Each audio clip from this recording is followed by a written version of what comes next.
The morning sun had just broken through the horizon, casting a soft golden light over the quiet roadside diner. Steam rose from coffee cups. The low rumble of engines filled the crisp air, and the smell of fuel, bacon, and leather hung around the Hells Angels bikers who had stopped for breakfast. They looked tough, the kind of men people crossed the street to avoid. But beneath those vests they carried stories no one ever asked about. The laughter between them echoed against the chrome of their motorcycles until a piercing, desperate cry shattered everything. Everyone turned. A tiny figure in a red dress came running across the parking lot, her boots slipping slightly on the cold pavement, her messy light brown hair flying behind her. Her face was streaked with tears and dirt, and her voice cracked with fear. "Please," she screamed, her arm outstretched, finger pointing back toward the road. "They're hurting my mama. Please, somebody help her." The group froze. The sound of her sobs was so raw that even the engine seemed to fall silent. A couple of truckers near the gas pumps turned their heads, but no one moved except one man. If you believe in kindness and second chances, in people who still step up when the world turns away, then please take a moment to like, comment, share, and subscribe to Kind Soul Stories, because what happened next will restore your faith in humanity. The man who stepped forward was Mason Cole, a broad-shouldered biker in his late 30s, his jacket stitched with the red and white emblem of the Hells Angels. He'd seen a lot in life, fights, betrayals, blood, but never a child like this. He dropped to one knee, steadying her trembling hands. "Where's your mama?" he asked softly, though his voice still carried that growly weight. The little girl could barely speak through her tears, but she pointed again down the two-lane road toward a cluster of old trailers half hidden by trees. "They're beating her," she sobbed. "Please help her." Without a second thought, Mason rose to his feet, his face hardening with purpose. "Tank rider with me," he said, motioning to two of his brothers. The three men swung their legs over their Harleys, engines roaring to life, tires screeching as they tore down the road. Dust and wind kicked up around the diner, leaving everyone in stunned silence. The little girl, still shaking, was taken inside by one of the other bikers, who wrapped her in a leather jacket to keep her warm. She sat by the window, eyes wide, watching as the red tail lights disappeared in the distance. The road stretched quiet for almost 5 minutes.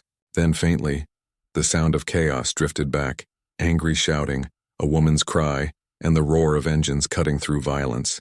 Mason and his crew had found the trailer. Inside, what they saw burned into their memories forever. A man, drunk and furious, had cornered a woman against the wall, his fists already bloodied, his voice slurred with rage. The small cracked window let in a sliver of sunlight that fell across the terrified woman's face, bruised and swollen. Before he could strike again, the sound of boots hit the floorboards. Mason grabbed the man's wrist mid-swing and twisted it hard, forcing him to drop the bottle he'd been clutching.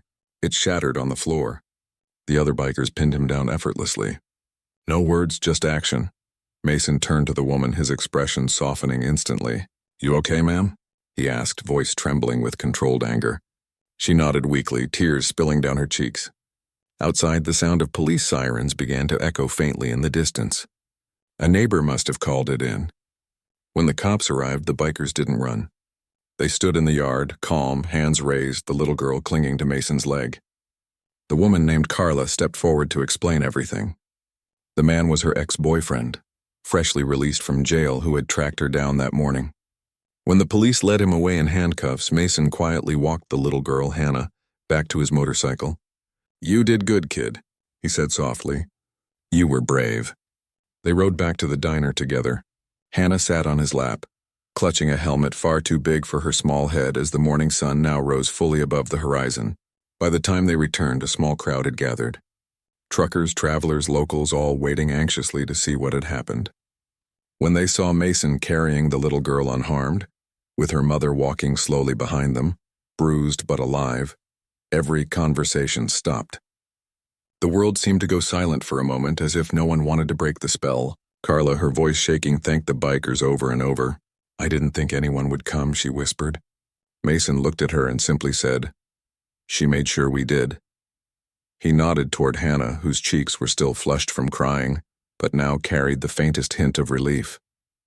The diner's owner came out with blankets and coffee, offering them quietly. One by one, the Hells Angels removed their jackets and draped them around the two, a gesture so unexpected that even the police, still lingering by their cars, looked away in quiet respect. The patch on Mason's vest caught the light as he leaned down to speak to Hannah. "You take care of your mama now." "All right," he said. "You're her little guardian angel." The girl nodded, her small fingers gripping the edge of his sleeve. News of what happened spread fast. By lunchtime, half the town had heard the story of the little girl who ran to the bikers and how the Hells Angels didn't hesitate.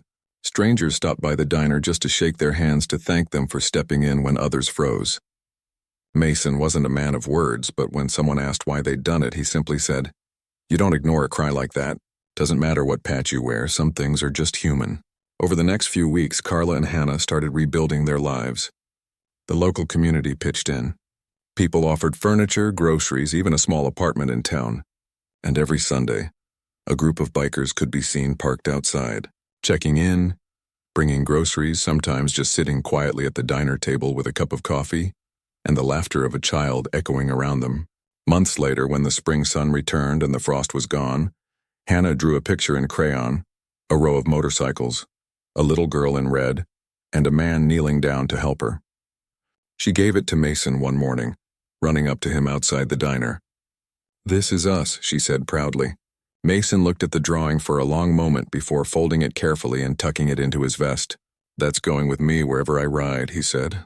If this story touched your heart, please take a moment to like, share, and subscribe to Kind Soul Stories, because sometimes the toughest hearts hide the deepest kindness. And before you go, tell us in the comments, what would you have done if you were one of those bikers?